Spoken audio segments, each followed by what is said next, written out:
express my apologies, especially to Senator Ontiveros, kasi sensitive sa mga ganitong, yung karakter ko ho, gano'n talaga.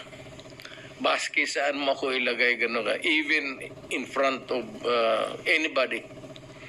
Gano'n talaga ako. Bastos ako. Walang hiya ako, kasi galing ako sa baba. Salamat Class kayo, three, Mr. ako. Chair. Thank you. Hindi ako sensitive. Ayaw ko lang talaga ng bastos. Ayaw ko ng walang hiya. Lalo na pag pinag-uusapan natin Kaya ng nga, seryosong bagay ng war on drugs saka Kaya extrajudicial ako killings. bastos, ma'am. Salamat kayo, Wala ang Mr. hiya Chair. talaga ako. Yan ang totoo. Tigilin na po natin yung pagsisira at paninira sa mga Hindi ba institusyon. paninira, ma'am? Because Sinasabi ko, para sabihin kulang. pero may nasabi Hindi rin nila kasalanan. may Ang nasabi ideya rin talaga